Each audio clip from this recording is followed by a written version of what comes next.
Mali be transition min konna la be transition nya ka kele ke bereke ko lutte contre la corruption ani lutte contre l'insécurité no e lakana ye on ñu lakana bagaw ye ni ye Mali sara sen do be nous ba fama ko la loi 2014 049 o be kuma Mali service be créer cogo mina ou be fonctionner cogo mina mais ko koro sababe ko o texte inte appliqué ko no be au article flanama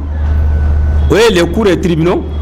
les forces de défense ani en force de sécurité ko o sera appliqué ko ça o va ira ka fo on ka corps spécifique de on la kana bagaw de fo mo ko don ke salam alaykum amba fo ka wala nyumando ambe kene min gambi kuna funi ni nama fama point de presse kasubo ngardu toyala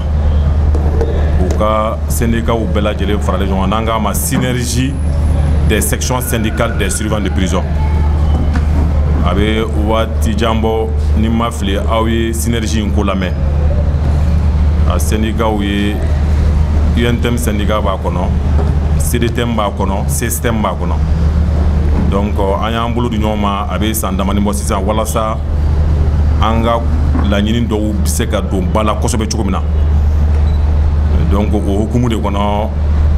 anya wele uladaina wala sa ana ka se ka masala doni point de presse de do akuma tena ja ni alaga jay yananga do kuma kono ambe hakitu nyininge jama fe ambe do auke yarabi jamana alaka baski crise mi mbanga pour crise mi nam be ka traverser santo la 2024 yarabi alaka ke o crise bela jelen bani alaka Mali sigi asigi njiko koronyumana fanga nyemo mi mbangu na yarabi ala sala ka ta fanga duma ambe anga fama mo fo kosobe du chesir minunge Mali koran fam fani centre la anga do dombe ani tashiblabe kat nyeshi bamratoma militaire ani civilu ani minu fana banana ala ka kenya sigi uma donc o temenen ko ina fo nya fo chogumna avec les demandes synergie section syndicale surveillant de prison nous au syndicat sabanye ou bolo di nyoma ka préavis de grève doda préavis de grève ni nala sonama a kuma kan mena waleya sisa ndoni fe no ekonati bon peut-être que yaninga kuma dama mo chama meni yere nyininga munde ya to surveillant de prison wulile no ni watina bon en réalité ni gafe nun kana na o yere bena famu kuma mandanya anga kuma mancha mais anya la nyini anif do ka nyoye wati dowla wala sa antum se kan ko indlan chogomina kaso dunumata balamata un protocole d'accord ou be bengando ou be mais ala nana la tigam au shima se ka waliya mini la walera fitini ndro bon c'est vrai mais c'est ka abseka ke do na pacte ko kuma ufo effectivement pacte social signalé nous abambe engagé mais un mouvement c'est un mouvement sectoriel en meka ke parce que amba don femino fin grimante akachala fait ni anamena abseka ke anga département fin do bolun dépassé maintenant tout nous sigira ka kuma ina fanya la nyini chukomna ani mo wera dibila la nous olun tunya ake chukodola anteseni yorola bon maintenant mais en messeria kan ka fonna ala sonama à travers vraiment auga média peut-être que fama ba ou beni kuma fana nasoro ou ba ye ka fo vraiment muruti farite juguya farite foi farite hakeni fitini nyini dorondunga donc yani nga bo la angwambo kuma u damine nuna ka noko boko la donc ambe kuma di ndoni mano lieutenant Konaté akado a détail misenuna aketo baka salamu ama ina fo doyen fofana ya fo chogomina awye syndicat we syndicat minnu ka baranya shinendo kasobon gardu no wa fama ko surveillant de prison luka hakew nyinini an saba faral na nyon ka doyen nyo aramase beke minya an blani point de presse na pese o yanga tabolo e nambe fengo fenga jamana kono ambe jamana kono den minnu be jamana kono na minnu be ko ka ambu be kuna fonia ala e latige se minnu manu somo be kaso labe ku o ladonia ka fo ko tabolo mbinata a tabolo teta juya kama ateta chene kama hakela nyinde do ina fo sariya ya fo chogomna jamana kono sariya no ya anga loi ni anga décret ye ani Mali ye tabolo ta sarabolo ta ni jamana wɛrɛw cɛ n'an b'a fɔ ma ko convention ka taa baarakɛyɔrɔ ta kɔnɔna n'o ye convention 87 ni 98 ni 135 o n'a ɲɔgɔnna caman caman ka taa syndicalisme kan ani baarakɛyɔrɔ bunangu kow kan o b'a yira k'a fɔ n'an bɛ fɛn o fɛn kɛ an b'a kɛ sariya kɔnɔ an t'a kɛ yɛrɛbaya la an t'a kɛ dantɛmɛwale fana kɔnɔna la an ka fɛn bɛɛ bɛ kɛ sariya kɔnɔna la nin baarabila sɛbɛn in yani an ka se baarabila sɛbɛn fo mɔgɔw k'a dɔn an tɛmɛna sira caman de fɛ doyen Fofana da donna kuma la an tɛ wuli ka se préavis de grève ma n'i y'an selen ma kuma o kuma i bɛ taa sɔrɔ jigilatigɛ de nana bonya an kan parce que min kan ka ko ɲɛnabɔ n'o yɛrɛ kɛra ka ko bila a bolo kɔfɛ a ka ca Ala fɛ an minnu b'a la ɲini a bɛ gɛlɛya bolo u b'o de fɔ ni den ɲɛ ganna a bɛ ɲɛsin dutigi de la mais ni dutigi y'a kunbo a ka préoccupation kɔrɔ a bɛ gɛlɛya dɔɔni donc a yɛrɛ bɛ se k'a ka laɲini fɔtɔ la wuli n'o opposition de ye protocole d'accord b'an anw ni gouvernement de la transition cɛ depuis 2011 disons depuis 2021 san 2021 an ye accord dɔw signé o accord ninnu kɔnɔko bɛɛ ma waleya o accord ninnu kɔnɔko taara bɛn labuti décret dɔ signé la o décret kɔnɔna la o article 2 n'Ala sɔnna ma an bɛna n da don o la o ma lawaleya ka bɔ o kɔnɔna la o gouvernement kelen anw nana protocole d'accord wɛrɛ signé ani ɲɔgɔn cɛ n'o ye janvier kalo tile 11 ka bɛn san 2023 ma o kɔni fɛn o fɛn kɛra o kɔnɔ bɛnkan na f'an filɛ yɔrɔ min na bi san 2024 kɔnɔna la point kelen t'o la min lawaleyara i n'a fɔ a tɛmɛna anw ni gouvernement de la transition ni ɲɔgɔn cɛ cogo min na alors que ni ma fili an ni o gouvernement ɲɛmɔgɔ ka sigi k'a fɔ dɔ la a k'an ma ale ka gouvernement tɛ engagement foyi ta n'u tɛ se ka min kɛ o de la o engagement bouclé la min na o tɔ ma ɲɛnabɔ donc pour dire que ko a ka engagement tɔw bɛɛ o ma lasabati fɔlɔ an ye engagement filanan min signé ni ɲɔgɔn cɛ n'o kɛra janvier kalo tile 11 san 2023 ko engagement fana fan bɛ yɔrɔ min na bi point kelen ma abouti o fana la donc o ye san kelen ni ko baara ye k'a jira k'a fɔ o engagement na kelen a ma ɲɛnabɔ o kɔnɔna la Mali bɛ transition min kɔnɔna la bɛ transition y'a ka kɛlɛkɛ bɛrɛ kɛ ko lutte contre la corruption ani lutte contre l'insécurité n'o ye lakana ye anw dun ye lakanabagaw ye n'i ye Mali sarasɛn dɔ bɛ yen n'u b'a fɔ ma ko la loi 2014 049 o bɛ kuma Mali service u bɛ créer cogo min na u bɛ fonctionner cogo min na mais ko kɔrɔ sababu ye ko o texte in tɛ appliqué o kan n'o bɛ bɔ o article 2 ma o ye les cours et tribunaux les forces de défense ani anw force de sécurité ko o sariya tɛ appliqué o kan ko o b'a jira k'a fɔ anw ka corps ye corps spécifique de ye anw ye lakanabagaw de ye fo mɔgɔw k'o dɔn mais anw minɛlen bɛ jamana ɲɛmɔgɔw bolo i n'a fɔ ko fonctionnaire classique tɔw minnu tɛ finitigilakaw ye n'i b'an ka problème analyser i b'a analyser ka taa finitigilakaw ka bunangu de kan mais n'i y'a analyser ka taga ni sira wɛrɛ kan dɔrɔn a analyse bɛ gɛlɛya i bolo parce que i na an tɛ se ka ɲɔgɔn ɲɛ anw ye lakanabagaw de ye an bɛ lakana kuma de fɔ ka ɲɛsin kasobonw ma ka ɲɛsin kasobon kɔnɔkow ma fo ka taa jira k'a fɔ ko jamana mago ban an na mission na an bɛ tɔgɔ bɛɛ kɛ n'Ala sɔnna ma o ye o point 4 ye an bɛna an da don o la k'a jira k'a fɔ Mali surveillant de prison bɛ Mali fantan a 4 bi ka taa Kayima ka tɛmɛ Bamakɔ fo Kidali a zone cité aujourd'hui qui est opérationnelle n'a sɔrɔ surveillant de prison tɛ yɔrɔ min na mais surveillant de prison bɛ minɛ bolo min na o zone ninnu kan ka na jamana tɔw kɔnɔna la comparativement ani an ka finitigila tɔw ni ɲɔgɔn cɛ a ka ca Ala fɛ très rapidement an da dɔ la mɔgɔ bɛna dɔn k'a fɔ ko wulikajɔ in tɛ ka gɛlɛya se jamana ma wulikajɔ in tɛ ka gɛlɛya se jamana kɔnɔdenw ma wulikajɔ in tɛ yɛrɛbaya wulikajɔ ye laɲini wulikajɔ de don an ma foyi ɲini min tɛ tɔw bolo an ko min bɛ tɔw bolo k'o ɲɔgɔn de da an fana ma n dun b'a dɔn n'an ye jamanaden kelen i n'a fɔ an ka constitution n'o min y'an ka loi fondamentale o y'a fɔ cogo min na ko maliyɛn bɛɛ dama ka kan sariya kɔnɔna la n'o kuma ye tiɲɛ ye a ka gɛlɛn k'a fɔ ko anw tɛ se ka bila finitigilaka tɔw ka bunangu kɔnɔna la n'o ye hakɛ ye n'o ye baaraminanko ye fo ka taa se fɛn caman caman ma o kɔnɔna anw ye baarabila sɛbɛn in bila baarabila sɛbɛn in bilala gouvernement de la transition à travers le ministère du travail et de l'emploi chargé du dialogue social parce que Mali sariya b'o de fɔ ko ni fɛn o fɛn ye revendication ye syndicale ye a bɛ taa bila ale de ka tabali kan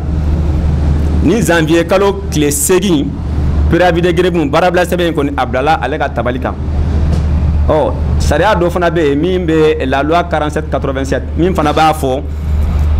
ko ni syndicat ye laɲini kɛ gouvernement fɛ ka taa préavis ko gango a ka gouvernement tile 15 de b'a bolo pour que ka commission de conciliation sigi an ka taa sigi an ka kuma laɲini ye min ye gouvernement bɛ se ka min ta a k'o fɔ syndicat fana bɛ se ka jɛ min kɔ a k'o fɔ o de bɛ abouti protocole d'accord la donc nin kalo in tile 8 kɔni préavis de grève a déposera a baaraw lawaleyali bɛ daminɛ nin kalo tile 29 ni bɛnkan ma sɔrɔ an ni ɲɔgɔn cɛ o t'an ka laɲini ye. An ka laɲini ye bɛnkan ka tɛmɛ an ni gouvernement ni ɲɔgɔn cɛ.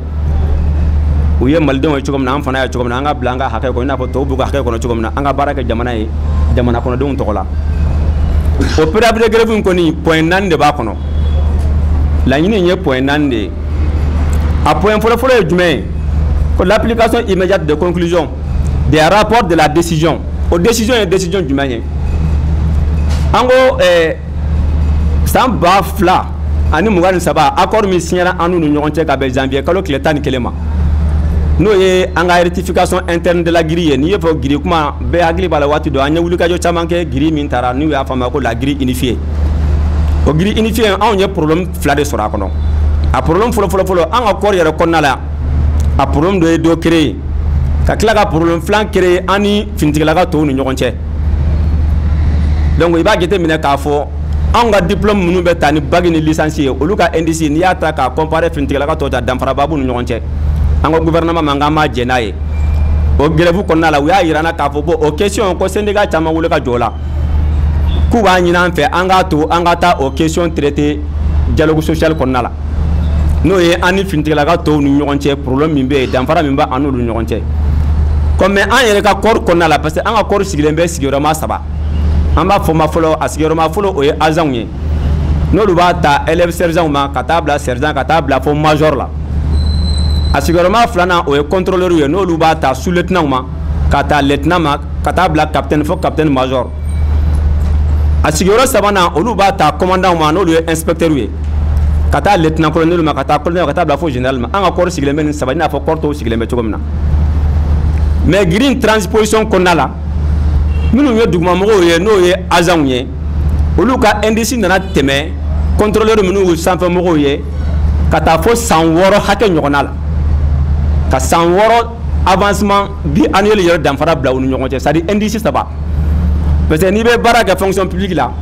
i ka traitement indiciaire bɛ yɛlɛma san 2 o san 2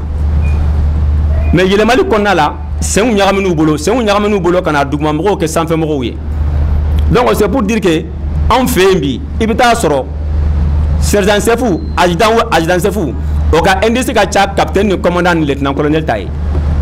Donc i t'o ye diɲɛ fan si. C'est comme n'an taara armée kɔnɔ i k'a fɔ ko caporal ka indice ka ca ni capitaine ta ye. O kuma tɛ se ka woyo ye n'a ma corriger.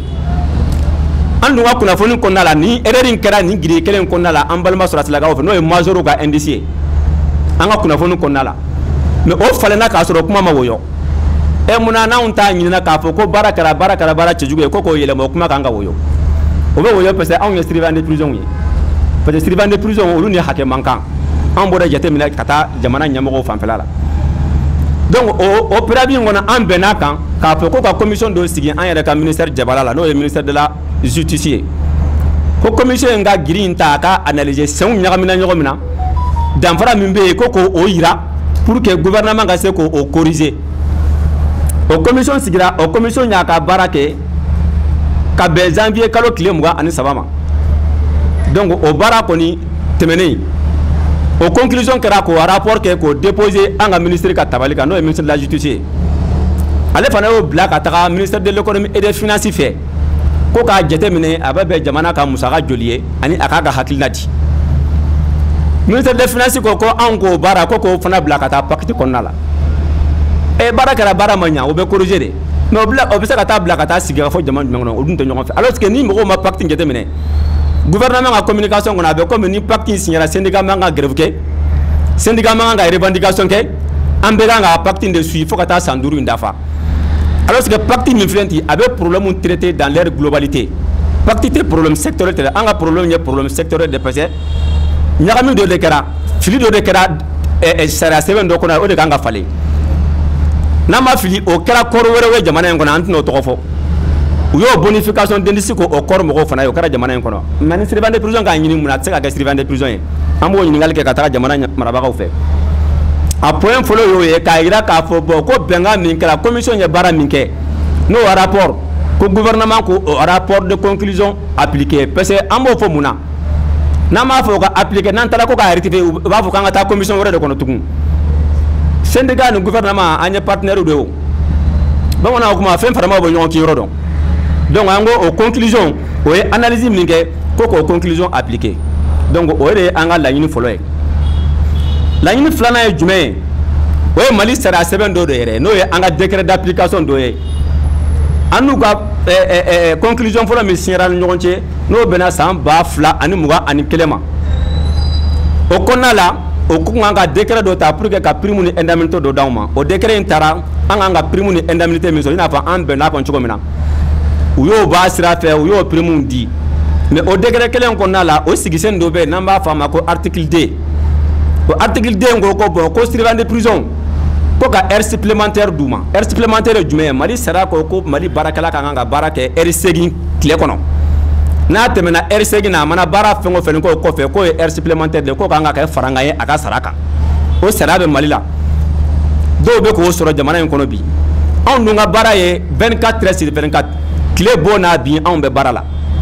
An ko bon maintenant o sariya fana ka appliquer anw fɛ u ko an ma ko problème t'a la.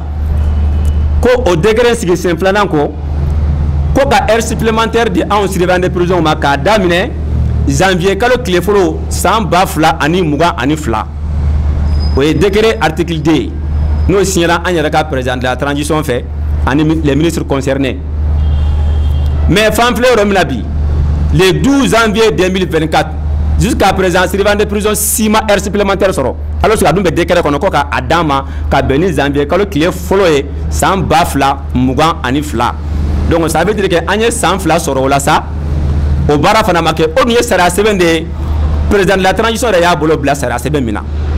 I b'a dɔn o ma appliquer yɔrɔ min na kɔni bɛnkan kɔni appliquer o ye kuma wɛrɛ ye. Donc point filanan ye y'o ye k'a yira k'a fɔ ko o décret d'application sigi sen filanan n'o ye article 2 o ka appliquer sisan ka kɛɲɛ i n'a fɔ décret yɛrɛ y'a fɔ cogo min na. Donc o b'a yira k'a fɔ san 2 tɛmɛnen an ka juru bɛ gouvernement na. An ka heure supplémentaire juru o bɛ Mali gouvernement de la transition la depuis le 1er janvier 2022. Point filanan y'o ye. Point sabanan ye jumɛn ye? An ka ko kɛra jamana in kɔnɔ i n'a fɔ ko kɔnɔ ni ɲamatɔ n'a wulila k'i ɲɛsin yiri min na o b'a bulu bɔn a kana sigi a la. An ye sariya sɛbɛn dɔ sɔrɔ n'an b'a fɔ ma ko la loi 2016-031 an ka kɔɔri kɛra depuis 1997 mais o sariya sɛbɛn kun t'anw bolo an kɔni tun bɛ baara kɛ jamana kɔnɔ ten. An ye wulikajɔ kɛ ko ka n'o sariya sen sigi n'o y'an ka loi ye o adoptera le 7 juillet 2016 k'a ta 2016 ma fɔ bi hadamadenya y'o don n'i bɛ sinɔgɔ ka wuli kuma bɛɛ kɛ ambition bɛ taa sariya sɛbɛn n'i y'a ta ale jɔlen don ni mɔgɔninfin bɛ yɛlɛma sariya sɛbɛn bɛ yɛlɛma ka bɛn ni mɔgɔninfin ka laɲini ye a bɛ yɛlɛma ka bɛn ni jamana taabolo ye a bɛ yɛlɛma ka tɛmɛ ni mɔgɔninfinw ka yeta kura ye. An nana o ɲini gouvernement fɛ k'a yira k'a fɔ k'an ka sariya sɛbɛn kɔrɔla parce que depuis 2016 a bɛ circuit la fan filɛ yɔrɔ min na bi donc fɛn caman b'a kɔnɔ olu tɛ laɲiniw ye laɲini wɛrɛw bɛ olu kan ka k'a kɔnɔ o y'a yira an na k'a fɔ ko tiɲɛna o kan ka kɛ. An yɛrɛ ka conseil supérieur de la surveillance o ka rentrée solennelle bɛnna o sariya sɛbɛn projet analyse ma donc an ye projet kura kɛ pour que ka se k'o loi 2016-031 a n'a décret d'application relecture kɛ. Bɛnkan kɛra o kan conseil supérieur de la surveillance des services pénitentiaires ale statuer o kan k'a sɛgɛsɛgɛ min bɛ bɛn ni jamana constitution ye k'o k'a kɔnɔ ni min ma ɲɛ k'o la dilan n'o la dilanna fana n'i y'a jateminɛ des principes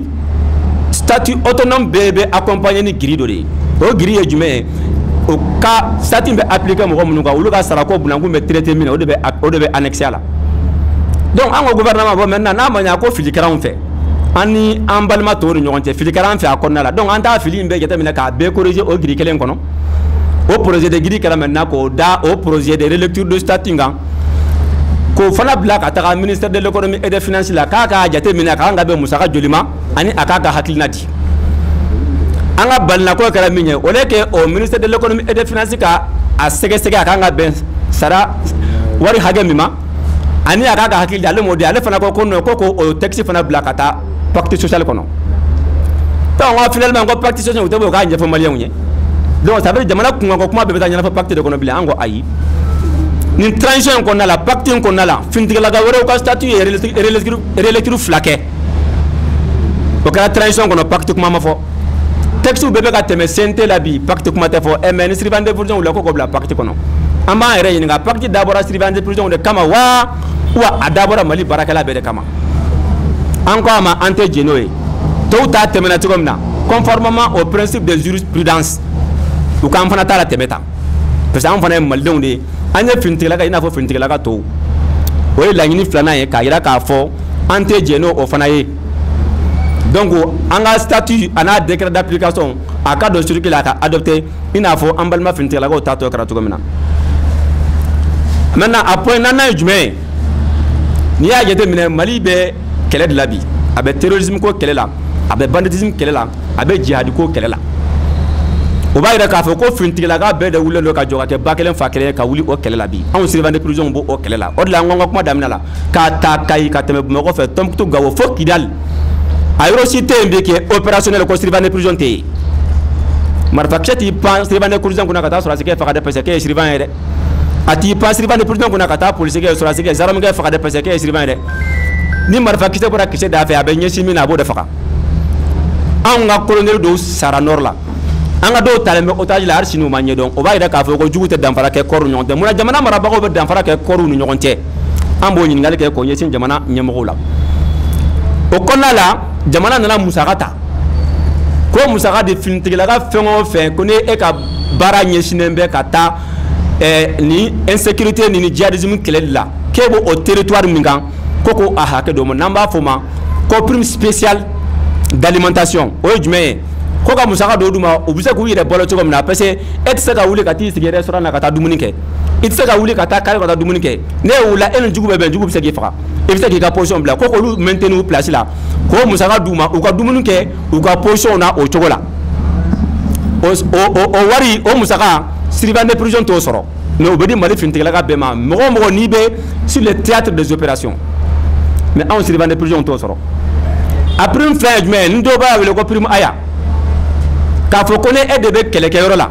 jamana bɛ musaka dɔ ta k'a d'o ma o musaka bɛ taa fɔ 15,000 n'a kunnakɔfɛn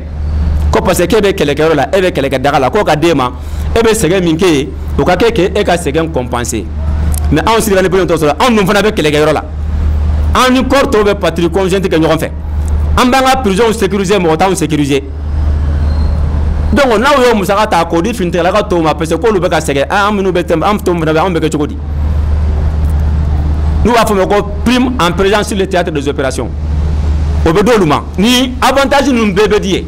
k'a ta o la ka taa finiko la ka taa kɛlɛkɛminɛnko la ka taa stratégie wɛrɛw la anw dalen bɛ nin bɛɛ la anw bɛ bolo kɔfɛ fɛn na nin bɛɛ la jamana marabagaw fɛ an ko an tɛ jɛn n'o ye n'a ma ɲa k'an bɛ yɔrɔ min na fadenw bɛ kɛ yen fadenw bɛ traité cogo min na an fana ka traité tan min bɛ di fadenw ma o ka d'an fana ma wari min bɛ d'u ma musaka min bɛ d'u ma pour que ka se k'u ka denbayaw balo o fana ka d'an fana ma an k'o ma maintenant an ka laɲini dilanna y'o ye ko mɔgɔ o mɔgɔ surveillant de prison fana bɛ théâtre des opérations fan o fɛn ni prime spéciale d'alimentation ye ani prime en présence sur le théâtre des opérations ko k'o de surveillant de prison bɛɛ ma n'i ye nin point naani ta mun b'a kɔnɔ min tɛ finitigilaka tɔw bolo fɛn tɛ ye o ça veut dire an m'a fɔ fɛn ka d'an ma min tɛ tɔw bolo mais an ko min bɛ tɔw bolo a y'o dan an ma fili kɛra yɔrɔ min na an k'o fili la tile donc maliyɛnw k'a faamu k'a fɔ an bɛ wulikajɔ min na bi wulikajɔ in tɛ ka problème créer an marabagaw de la au contraire an b'u accompagner wulikajɔ in tɛ ka problème créer minnu bɛ an yɛrɛ bolo ni latigɛ y'u sɔrɔ n'o ye kasɔrɔdenw ye wulikajɔ in tɛ ka gɛlɛya kɛ kasɔrɔden minnu bɛ yen n'u somɔgɔw kan ka taa u ɲɛ da u kan k'u n'u hakili yira ɲɔgɔn na pour que ka se ka kɔlɛ a bɛ wulikajɔ in to ye ko wulikajɔ in ye hakɛ ɲini de ye n'i y'o b'a la ka na an yɛrɛ ka jabala n'o ye an ka ministère de la justice ye bi bɛɛ bɛ ka kule ko n'i ye kuma fɔ réseau kan k'i bɛ minɛ ko minnu ye dunko juguya kɛ ka tɛmɛ kadɔ k'u bɛ minɛ u ye poule 3 créer n'an b'a fɔ o ma ko poule nationale de lutte contre la cybercriminalité bɛɛ b'o kalama bi je pense aw médias yɛrɛ b'o kalama ka tɛmɛ bɛɛ kan ari médias dɔw bɛ nin k'u ka baara bila ko n'i y'i ka baara kɛ k'i bɛ minɛ mais mɔgɔw b'u yɛrɛ ɲininka o poule créer la poule fanga ye yɔrɔ jumɛn ye mandat de dépôt fanga ye jumɛn ye ko mandat de dépôt ye papier de ye mɔgɔ bɛ sara mandat de dépôt ye parce que i bɛ taa kaso la jɔn bɛ kaso la ko surveillant de prison de bɛ kaso la mais o poule min créer la jamana mɔgɔw ye musaka ta n'an b'a fɔ o ma ko prime ani avantage k'o bɛɛ di o baarakɛlaw ma ko parce que olu b'o la olu bɛ ka jamana basigi olu bɛ ka réseaux sociaux kɛlɛ mais réseaux sociaux mɔgɔ minnu n'u ye inflation k'o bɛ taa min u ma bila magasin kɔnɔ ma da la n'u taara bila mɔgɔ ka bulon kɔnɔ u taara bila kaso bon de la minnu b'o kaso kɔlɔsi a fɔ olu jɔyɔrɔ man bon ni minnu bɛ papier ta ye mais jamana ye musaka d'olu ma o t'anw surveillant de prison bolo u ye poule wɛrɛ créer ko poule nationale de lutte contre la corruption o ye jumɛn ye aka compétence ye nationale ye ka ira ko e mogo ni ye jamana nafolon dragi ni ye jamana dungo juguya ke o pulu bi mine je pense que mogo do ko mette me kaso bon bala o wati u ba fa ko no ko lu sigurata nyo tama me kaso bon ngono bi mais o pulu fana ka fanga yoro me ngo ka fanga ye kaso bon ni na ye mandat ta betami atata magasin ngono atata bla mogo suba ko na tabla bulo ngono ulu fana be mara yoro kaso bon ni ni yo o pulu barakela uta ka ta sanfe fo duguma jamana ke lo ka musaka do olu bere yelema haram balma fintigala ga munu détacher le kata barake a prime ni indemnité bubolo mais en munu be olu mogo mara on na mankan pese anta do la mi ngalé ke na be jamana second degré mi ko fayana u ka nga portion fayana na malien 5% de 10% ou 20% nous yo fayana ambe ulu ka joge pour ka fana ka toka ile ka 100% yanga ba toka minangono jamana kala ka pour créer un ka ministère de la justice là nous va faire ko police spéciale judiciaire o ka bara jumé mogo munu be dangane ya wala ko namba fo mako terroriste wa ani jihadisu olu ka bara yo ko olu mogo mine ko mandat do kan ku ka enquête ka kala ku juger no lu ka prime nu ka indemnité nu ka avantage fo de nyana o ka chani an mogo sabanan duru ka sara farale nyon kan ko parce que aka do lu ma olu be gele ala parce que olu be jihadisu mandat do kan ou be jihadisu interviewé ou be jihadisu ka instruction ke mais jihadisu ni me si ka so bonadu mo jarisi bita bla yoro do de jarisi te bla magasin kono ata bla bulon kono abita bla kaso do kono e mo mi ba ga demba bla kata si o dala suni clé ko jarisi kolosi o be dangana wala mi ngekene ma ko na kaso ben kono on drome mankan parce que on est surveillant de prison yi donc anko nimbe fara le nyon kan nimbe ye injustice ni marginalisation de ango surveillant de prison ngante je de minye donc wuli ka joyi abeta nimbe la odla anye point de madame ota sino nanya nga point beta ate kun livre kono mais ni bise ka ke jamana fe ni be to bolo no tambolo o kada enfana ma donc awele ku nyende ina fo ya fo chogo minaja presse fana jamana sigi sembere do de démocratie jamana cité ka ta nya ni kuna fonu ta kono kuna fonu nyuma wa fo chogo mina abe mo hakilifa abi kono fa donc awka faranka un toxique min be communication na bi kuma mbise ka la setu comme la ka do kulonyuma mi mbise ka hakilo nyuma soro hakilo nyuma mbise ka to jamana ka do be ka bla minan kelen kono pour que furugo ka ban marginalisation ka ban injustice ka ban ostracisme ka ban tango ma ban jamana kono abe gele jamana kono ka don da kelen fe ka bu da kelen fe o la da na la sedu kuma angulo barable mbeta bunangu minun kan ani tabulo minun bala très rapidement ambo lu fo parce que mo ba yin nga kuma be ko na fara ka bu ta grève la ka fara ka be kaso daile donc ñu ngali akaka ka fo mo ka afamu après ande kuma di doyen ma pour que aka kuma labana se o barosiki be wulutu comme na ko nyefo na ya jete mine na on be barabla to be barabla kata so mais on te barabla kata so on ga barabla kono la haramunu me so olu bina faran kan ka sécurité à renforcer ka dispositif à renforcer ka so be ngona na ko kan en ni ko surveillant de prison beta grève la ka be daile ka bla ni grève bana beta barake mi donc mo ko an go yin ngali ku were ku mais on ga barabla tabo do de bala na on ye bara black iba ye juzu be manda minta ka mo datu o wati ko na la mo datu ka so bon fansi mali fantan nani ka ta kidal ma fok kai ka so bon bi woro an kele juzu siga mandat date exécuté na on ye bara bla juzu be juzu manke ou be ordre de mise en liberté ka mo bla anga grève ko na la o ordre de mise en liberté o la bara mali ka so bon si ko na la na on ye bara bla iba ye an be ka so don do be ka to no ka so bon rewla o bara fana teke iba tribunal be extraction fana ke ka détenir ka solo den ta ka na ka juger ka ta nyininga o konna lo fana teke en résumé tongo fenye décision de justice o te appliquer malik ka so bon si kono donc o problème na ka jumeye iba commissariat ou be fa brigade ou be fa sécurité o le ka sécurité ka ke do fara insécurité ka no bora la anga direction régionale no anga service centraux ye régional sibi régional olu konna la barabla imbeke de olu be beta so parce que olu sécurité te kato dente olu be baraka ni papier de olu be barabla kata mo do be kaso la ibaye ko somo beta dumuni duma o wati konna fana la o wati fana anyo dogoya parce que la mo dam na 8h kuma do fo 18h ango mo teke donc minu ngam ko be kaso la wele le madado anga barabla konna la o barabla dam na 8h ka ban 15h ko fana so mo nani ga mo ka dumna onala mi me kaso la bi debre noe barablen ko na fana ibaye kaso dum be bana na bana la frakeli o jia gwa de mo ya ka droit de mais o bara fana teke funa ya soro dokotoro ya ira ka fo ko na ma boka taka abe dangari ka nila a kan ka bɔ cogo min na o fana bɛ labɛn an ka baarabila bɛ taa nin n'a ɲɔgɔnnaw de la mais de dire ko kaso bɛ dayɛlɛ o ye lagosili kumaw ye o ye kuma minnu tiɲɛ bɔlen tɛ o ye kuma minnu bɛ taa ni tɔgɔ tiɲɛ ka ɲɛsin ma o la kuma dɔ an k'an bɛ bɔ k'a ɲɛfɔ an ka baarabila bɛ kɛ cogo min na pour que mɔgɔw k'o faamu donc voilà un peu visite fana n'ala sɔnna ma o fana n'i y'a jateminɛ mɔgɔ minnu ka mɔgɔw bɛ kaso la u somɔgɔw bɛ taa bɔ yen n'an b'a fɔ ma ko visite familiale et sociale donc o visite fana o kɔni o tɛ kɛ Mali fan si donc o b'a yɛrɛ k'a fɔ an ka baarabila kɔnɔna la ka sɔrɔ den sina somɔgɔ tɛ ɲɔgɔn ye hali n'a ka avocat tɛ ɲɔgɔn ye donc o b'a yɛrɛ k'a fɔ an minnu bɛ baara kɛ yen o don de bɛɛ b'a dɔn k'a fɔ ko ja anw yɛrɛ ye kasoden kɔrɔbaw ye olu de ye kasoden fitinin parce que olu bɛna u bɛ taa anw dun bɛ an ka carrière bɛɛ de donc n'i ye fɛn o fɛn ye kaso kɔnɔ don o ye surveillant de prison ye o b'a yɛrɛ k'a fɔ anw jɔyɔrɔ ka bon non seulement sariya la batoli kan an jɔyɔrɔ ka bon lakana sira kan i tɛ se ka lakana kuma fɔ ni surveillant de prison tɛ i tɛ se ka lakana kuma fɔ ni surveillant tɛ i tɛ se ka sariya kuma fɔ bon min kɔni bɛ se ka bɔ anw fɛ kasoden catégorie kelen de bɛ se ka bila anw fɛ an ka baara kɔnɔna la o ye ni mɔgɔ min jugera k'a condamné jamana ye sariya ye a yira k'a fɔ k'a kan ka nin san hakɛ kɛ n'ale ka o san hakɛ bandon bɛ bɛn an ka grève kɔnɔna ma an b'o labɔ parce que o tɛ se ka heure kelen k'anw fɛ n'o kɛra o ye sariya sɔsɔ de ye an dun fana b'a la ko sariya de ka bato donc pour dire que anw bɛ sariya la bato n'o ka kaso banna ka bɛn hali an ka grève cɛmancɛ ma an b'a ka papier d'a ma k'a labila a bɛ taa kaso donc an ka grève bɛ kɛ nin contexte de kɔnɔna la aw k'a fara an kan k'an dɛmɛ kunnafoni ɲuman bɛ se ka se maliyɛnw ma cogo min na an bɛ se ka wulikajɔ kɛ cogo min na faamaw fana u bɛ se k'a jateminɛ an bɛ dingɛ min kɔnɔ k'an bɔ dingɛ kɔnɔ an tɔw ka taama ɲɔgɔn fɛ dingɛ kɔnɔ donc o de tun ye lase ye